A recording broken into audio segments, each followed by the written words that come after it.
care and travel risk management, that up until 1999, 2001, the duty of care for corporate legislated companies around the world specifically addressed the needs to protect workers in the job site, the mine site, the manufacturing floor, et cetera, et cetera. But after 9/11, definition of duty of care was expanded to include the responsibility for protecting traveling employees regardless of where they were. This, of course, has extended into 51 countries around the world today that have duty of care legislation over incorporated companies within those countries. In the U.S., it's the Sarbanes-Oxley Act that has language that refers to the social and the protection of employees by the employer. In Canada, we have something called the Bill C-45 with specific language saying that employers are responsible for the employees that are traveling wherever. The UK and Australia have similar legislation, but it's actually called the Corporate Manslaughter Act, where the directors of incorporated companies in those countries are responsible and liable for the injury or death of an employee traveling on behalf of the corporation.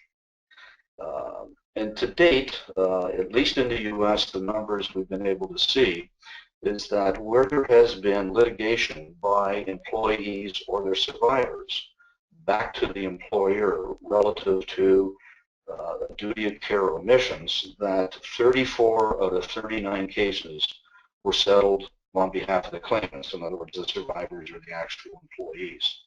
So there is some history that's evolving. We see more and more duty of care content in industry conferences. The last UPTA, there was 8 sessions regarding duty of care and travel risk management, which is double anything we have seen in the last 5 or 6 years. So duty of care has been recognized, or is being recognized virtually around the world, as something that's an integral component in the travel process. So without going any further on that, if there's any questions, please jump in. And I will start by showing an example of our solution that's addressing all of the components of duty of care, which includes audit trails and the ability to confirm that actual communications are occurring between the bodies that are responsible for reaching out to travelers when they are potentially at risk. So I'll just log into our demo site here. Our first core product, where everything starts, if you wish, in terms of events that could affect the safety or the itinerary of our travelers, we call our travel alerts, or e-travel alerts. And we have these now at 4 levels. There's informational, caution, warnings, and disasters. And we produce this 3-time daily alerts email that comes out at 7 a.m., 11 a.m., and 3 p.m. in 5 different time zones around the world now. And one of the things that differentiates our product from some of the others with those names that start with I, particularly, is that when we see the event, we probably may see it around the same time as our competitors do. But all we take now is the description of that event, and most importantly, we add a details link back to the source of where we got that information. So we're running a web crawler today that has in excess of 250 domains that we are monitoring. And those domains would include government, weather, earthquake, health and medical, public domain, news sites, and we're searching those domains for currently now about 120 different keywords, looking for words like security, protests, bombings, snowstorms, earthquakes, anything that can be matched up to an event that's describing something that's affecting travel itineraries or traveler safety. So we're doing currently today around 20,000 alerts a year. That's starting to go up with all of the events in the Middle East in the last several months. However, about 10% of those would be warnings or disasters. And a warning and disaster, as it's posted to our website, is emailed in real time to travelers as well as travel management and TMCs, and I'll show you that in a moment. But let's come back for a moment and talk about the detail link as to the source. Many events that we see would be time-stamped by this at the source, and almost every news site that we see now timestamps each update. So every time we come back into that event through this details link, we're getting the most current information. And one of the examples that we used was several years ago. There was the 8.1 earthquake in the Indian Ocean. And we reported that around 6 a.m. Eastern time, and it was just an 8.1 earthquake. About 20 minutes later, there was a tsunami warning. Half an hour after that, there was 30 tsunami warnings by all the adjacent countries that potentially could have been affected by that. An hour and a half later, then the tsunamis were canceled in some of those countries. Now, in our case, that link and that event stayed at the same point, but each time that somebody clicked on the link, they're getting the most current information. Difference being in our competitors that each time that event changes, they would have to send out additional alerts. And that takes time because they also take a step to do an analysis, a summary, a prediction, a history of those kinds of events, regardless of what they are, relative to that country. So we are comfortable in stating that not only do we get our information out to the travelers and the associated recipients as early as possible, and certainly ahead of our competitors, because we do not take those extra steps on the analysis and the summaries. By putting in those kinds of comments and analysis, it leaves the source as coming from IJET or ISOS, and they are potentially then liable for the accuracy and the timeliness of that content. So that's a significant difference in how we run with our alerts relative to our major competitors. This is a snapshot for the agent. This is an agent dashboard, and this is where frontline agents have access to all of our information in terms of our advisories, our alerts, our risk level databases, etc. Now, the way our process works, and similar to a lot of the other travel risk management providers, is that we capture the record for the traveler from the PNR, typically at time of ticketing. And what we do today is that we push out an alerts confirmation email at time of ticketing that will include a pre-trip information for each of the destination segments within that PNR. We're also providing this in terms of a convenience link to the traveler, where they can go directly into IATA from this link right into this country and then be prompted as to what passport they're carrying relative to the entry requirements for that passport into that particular country. One of the other things that we can do as well, and this is at the individual corporate ID level, is that we have the ability of putting in a customized statement that reflects the requirements of the corporate in terms of an acknowledgement by the traveler, and this is a pre-populated email address back to the corporate to a deposit type of email address, that there then is a record, and the text in this email could read, yes, I've received the acknowledgement email, and I understand my entry requirements as well as the potential risks associated with entry into this country. And I'll get into that more in a moment. But this is part of the first step of the audit trail in duty of care, is that the employee has acknowledged receipt of the information prior to travel. Now, the pre-trip advisory, again, this is the first step of duty of care in conjunction with the acknowledgement, is that this is what the employee would see. So he is seeing the current travel risk levels associated from these 4 Western governments as to what the risk level of traveling to this country is at this time. If they want detail behind each of these ratings, they can click here and go directly into each or any of those governments to see how they and why they have justified this particular level. The other thing we do, and this is dynamic, is that we are showing the 5 most recent alerts that we have posted to this destination.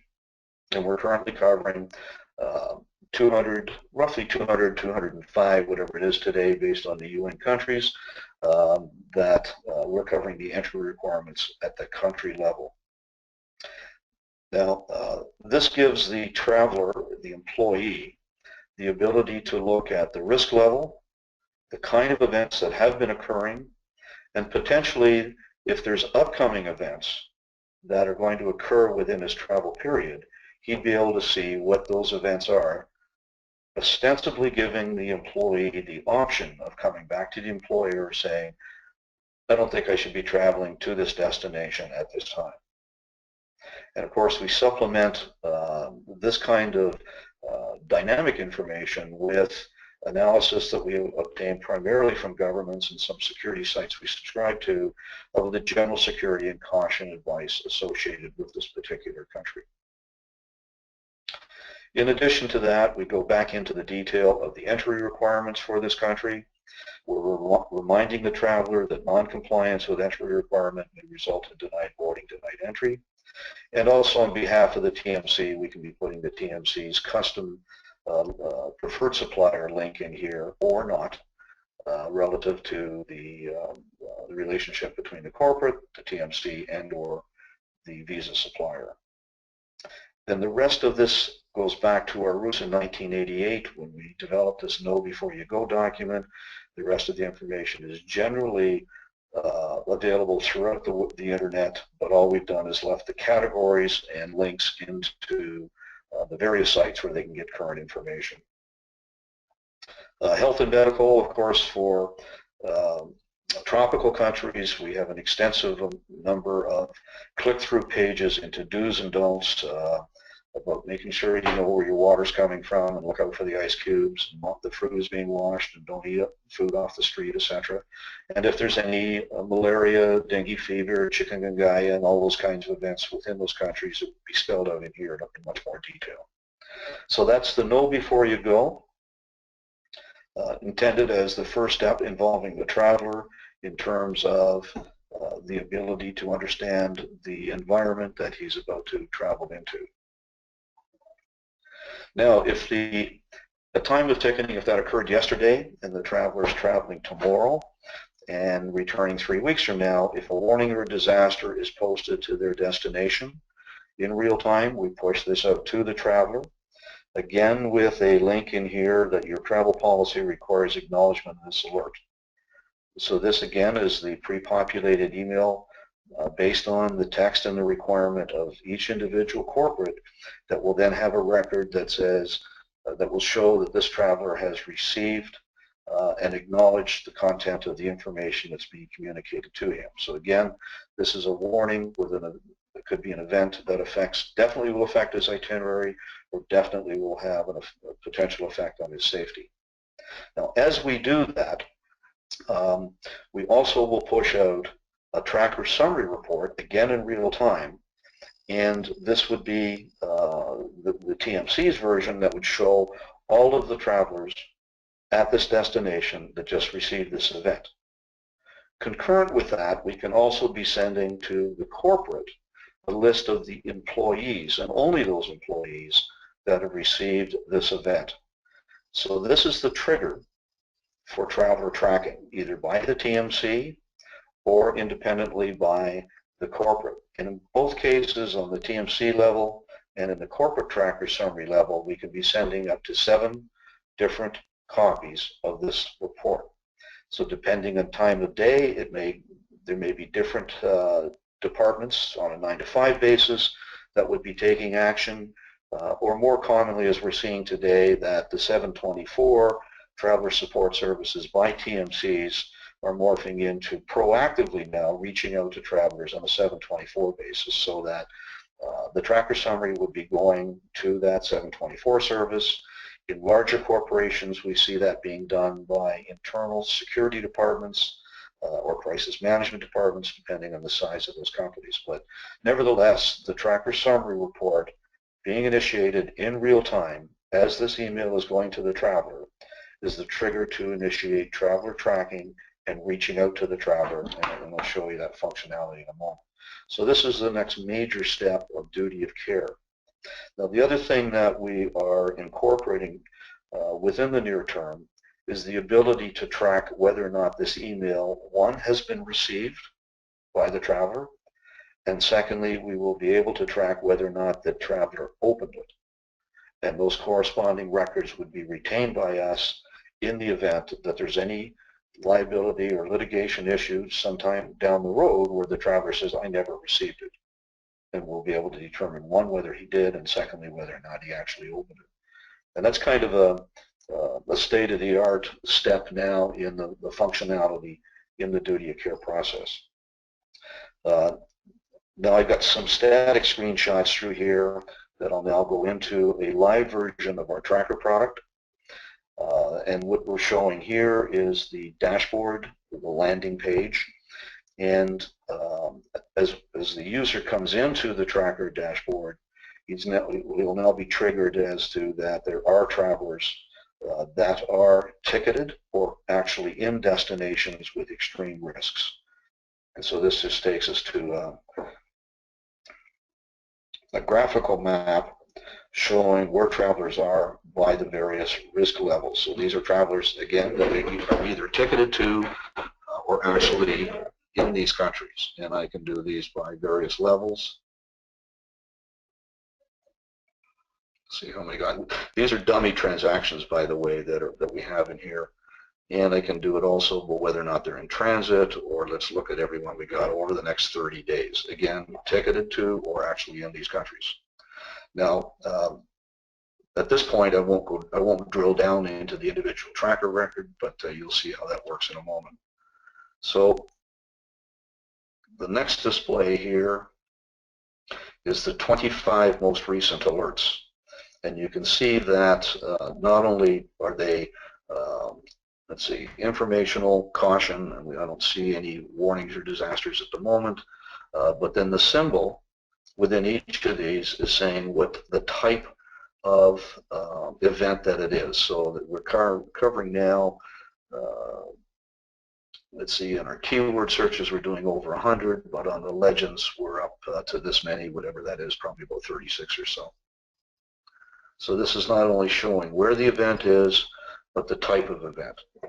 Now what you'll see as well is that we have, let's go over here, you can see a proximity radius that's established by our analyst as they are interpreting the event and posting it to our database. They're saying, what is the extent or the range of this particular event? So that could be down at the 100-meter level, it could be down to 10 kilometers from the city center, or it could be the whole country. So in this case, this would appear to be a countrywide. So we've got the whole countrywide plus some of the surrounding area. Myanmar's Election Commission has proposed delaying the November 8th general election either nationwide or in some areas hit by landslides or flooding. So that's an informational event. Now, if this was a warning that automatically that when we push that alert out to travelers that on a warning or a disaster, it would be going to any traveler in a city airport code within this proximity. So that, let's see, we can come back into something a little smaller. Let's see, is this South Korea or is this, no, this is Taiwan. Dengue fevers. But the point I'm trying to make here is that when we get down to a city level in a country that has multiple airport codes, that only those travelers that are ticketed to that city code or airport code would be receiving the event. So if the event was for Munich and travelers were ticketed into Frankfurt or Berlin, that only those travelers that would be ticketed into Munich would get that particular alert, as opposed to flooding everybody that's hitting that particular country. This is again a graphical display of the volume of alerts. And as you can see, that's roughly 10% or perhaps a little more in the last year or so as these are increasing. The bulk of our alerts, of course, are cautions. And remember that when we send out our 3-time daily alerts, that we're alerting frontline agents, 724 services, corporate travel managers, that they are seeing all of the alerts that we are posting to the various countries through the course of the day. Traveler's map, all right, so who do I have where? And these are the ones that are in transit, and who we have in the next month. We have all these travelers this week, next 3 weeks. Now, coming back to a particular traveler, let's say that we need to find out the details on this traveler. So it looks like he's going from Lima to Buenos, and here is his itinerary. And this is our personal tracker record for this traveler. So showing the travel, and these are all the components that we're picking up from the PNR. So the traveler's name, particular department within the corporate ID identification, the GDS locator number, business, home, cell phone, and up to 3 separate email addresses.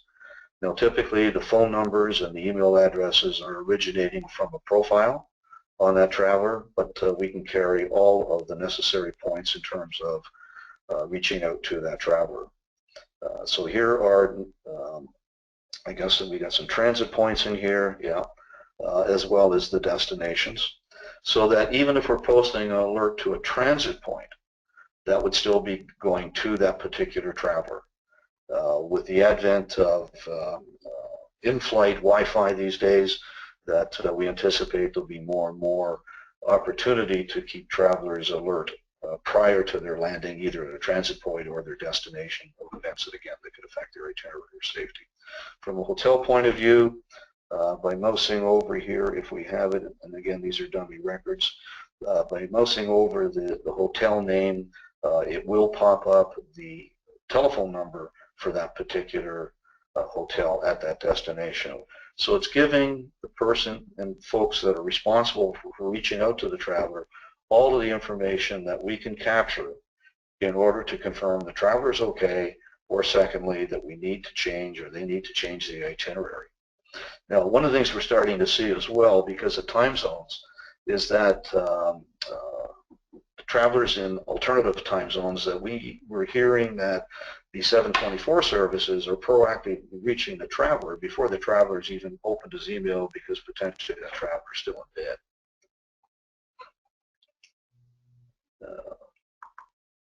Let's see, traveler's map. Again, who we got where.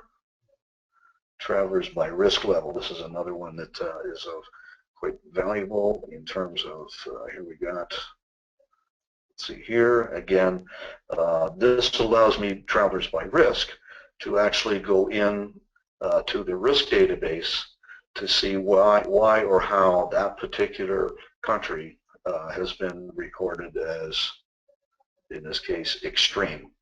And so here is an overview of the risks, and this is the data that we get from the corresponding governments. So let me just come back here. So some or all of the content above here would be coming from some or all of these particular governments. And we're also showing all of the alerts for the last 30 days, as well as the kind and type of alerts by all of those categories that we have of all of the events and the type of events that have been recorded for this particular destination. Now, this is of value particularly to pre-trip consideration, or folks who are considering commitments to a particular country, that this can give them a pretty good snapshot of what's been happening and what might be happening in the future relative to making informed decisions as to what kind of consideration would be giving to travelers to that location. So we got travelers by, or travel security risk ratings, And again, this is just a graphical display of the number of countries today, and these are increasing, that are a level 4 or extreme, and high, and elevated, etc. And these are changing. I don't want to say daily, but certainly the number of extreme and high has increased over the last 12 months. Now, reports. We're particularly pleased with this, the set of reports that we can do here. This is a list of all active travelers within my database. So this could be either at the TMC level or just the active travelers with the corporate, if the corporates are using the Travel Tracker tool. And in all of these cases that we can be sorting on all these various headings in all of the reports that we do. And of course we can do a keyword search. I'm looking for somebody named Egan, and there they are. So any word that appears in any of these records can be retrieved and drilled down to by just the keyword search. So I can do travelers by destinations by putting in a date range and a destination. I can do travel history. These are all of the travelers that have gone through our database in the last 12 months. And again, that would be the TMC, would have all of their records for all of the PMRs that have been pushed to us, or at a corporate level, just the corporate travelers. Multiple employees on the same flight. I don't have any in here, but this is an interesting tool to make sure that maybe there's corporate policies that need to be adhered to, and this is something that can be popped in at any time to see if there's any travelers. Segment and analysis. Our technical folks said this is of some value. I don't pretend to really understand why or how, but we've had some interesting comments when we've shown this by some of the folks that are at the detail level in terms of what's going on at segments. Search by flight. In the event that there is an airplane, rail, bus, or ferry incident that we have picked up with either confirmed or potential casualties, we will push out a special alert to all of the recipients that are receiving our 3-time daily alerts, and that particular email may say something like MH17 has gone down in the Ukraine. So this would give you the ability, and I'm just going to show you very simply how this might work, is that I could be putting in both a carrier as well as the flight number, which we would include in our special report. And so here, for instance, if I put in American Airlines 544, I would have got this one traveler that is on that flight. So that again is in the event of a catastrophic situation regarding high number of casualties, either suspected or confirmed. We'll also do that sometimes on major earthquakes that's hit a city center with mass destruction and probability of multiple or mass casualties. Airport reports. Who have we got going where, when? Arrival. We'd be putting out a warning to say JFK is shut down for a snowstorm. Who have we got either at or ticketed to JFK at on this particular day? So this could give you a report as well as not only arrivals but on departures. So this can give you a preempt on who we got where, when, relative to that event. Alerts by destination, again another search. There's a couple of different ways of getting to these, but I could have a date range and a particular destination to show all of the particular alerts for that country. Hotel reports, here's a quick snapshot. Again, these are for active travelers. So this is where they are by city, by country, by traveler name, and the same thing on a car report. So we kind of view these as nice to have. Now, destination reports. Let's see who we got. Let's go look at Argentina. Now again, this is the same content that's in the Know Before You Go pre-trip advisory issued at time of ticketing. So again, it's all the same content, and this is for informational contributing to informed decisions as to what they might need to know to go to a particular country. So this is the country information. If you want all the alerts for this country as well, click here. And here's all the alerts coming up down here the last 7 days. I get caught up to this. All right, that's coming through. All right, I won't spend any more time on that. Back up to the top. And contact information, again, this is the TMC related. There's a number of FAQs that we're building extensively in here. Resources, travel tips, travel tools, links, travel documentations or documents, etc. So that, folks, is a quick overview of what we consider to be a complete duty of care solution for all the informational pieces. Now, in the event that a corporate needs medical and or security support services, we have relationships with partners that can be linked up with the corporate to have a direct relationship in terms of interfacing not only with our content, but we can combine them all together so we're all working as a single team. So that being said, I'll just conclude with one piece that we are seeing in real time as we talk right now, ex-iJet clients moving across to our platform with the TMC taking the initiative and saving the corporates as much as 50% of what iJet has been charging. And we've got 3 government accounts that are currently in the process of converting over to our platform.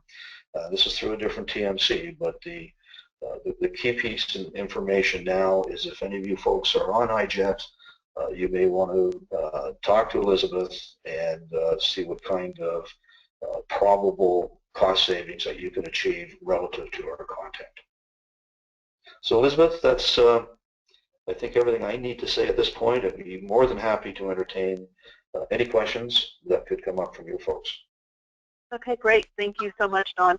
We do have a few questions that have come in, and if anybody else has additional questions, please type them in the chat box, or you're welcome to raise your hand and I'll unmute you and you can ask your question verbally as well. So the first question that came in while you were talking was, how location specific are the alerts sent to travelers while they are on the road? Is it only by ticketed airport, or can it be by the hotel they're staying in? Not by hotel. It would come from the airport city code from the PNR. Airport only. All right. And let's see. The second question is, can the most recent alerts that are shown on the map be limited to the types of alerts for specific areas or continents relevant to my company? Say that one again, please. Can the most recent alerts shown on the map be limited to the types of alerts for the specific areas or continents relative to my country? Yes. All right, great. Is there a text component to this? I noticed a line that said send SMS under traveler details. Is on-the-road communication with the client via email only, or can it be via text? We have the ability of doing SMS, but I'll tell you quite frankly that SMS is rapidly going by the way of the dodo bird, that with smartphones today, and the numbers we're seeing is that in excess of 94% of travelers are reliant first on email rather than text messaging. Also, text messaging may be something that may be turned off due to data roaming charges, and or the fact that in some remote countries that cell service in and of itself is may not be that reliable and or may not be available. But Wi-Fi has become the standard method of reaching through to travelers via email. And we're quite comfortable in saying that we do not have any SMS-related clients. Everyone now is on email. Okay. And the last question that I have here at the moment is, can you tell us a little bit about your analyst? Our analysts average over 15 years of travel industry experience. We typically like to bring in frontline agents, ideally from a corporate environment, but they definitely have to have travel industry experience in not only dealing with clients, but also all of the activities that frontline travel agents are accustomed to. We find that the training of those kinds of folks to be very, very easy for them to understand and interpret an event as to how it would relate to a particular traveler. We spend almost 99% of our training time on the functionality, and we have people up and running usually in 3 or 4 days to be completely self-sufficient. We have staff in North America as well as Eastern Europe covering the backside of our clock, so we have full 7/24 service or coverage. Okay, and one appears to be a follow-up question to that. Do your analysts set the classifications of extreme, high, elevated, low, etc., or are they set by a different source? No, they're set by the analyst, and I can provide you with a definition list of what they use, their criteria in determining whether or not an event is a warning or a caution. And quite simply, a warning is an event that definitely will affect the safety or the itinerary of the traveler. A caution is an event that might affect the itinerary or safety. So again, those cautions are going to frontline agents, travel management as well, 3 times a day, so that even though it may not have a direct effect now, but it's certainly a heads up for the folks that might need to be reaching out to those travelers. Okay, excellent. That is all of the questions that I have right now. Are there any other last-minute questions? Don't see any coming in. I don't see any raised hands. Well, Dawn, thank you so much for your time today and the informative presentation, and thank our audience as well for your time and participation and your patience in bearing with our communication issues at the beginning. The webinar has been recorded and it will be available for replay from tomorrow. If anyone thinks of additional questions or if you would like more information on this subject, please contact your Travel On account manager. Again, thank you, and please enjoy the remainder of your day. Bye-bye. Thank you very much, Elizabeth, and look forward to working with you and your folks in the future. Thanks, Dawn.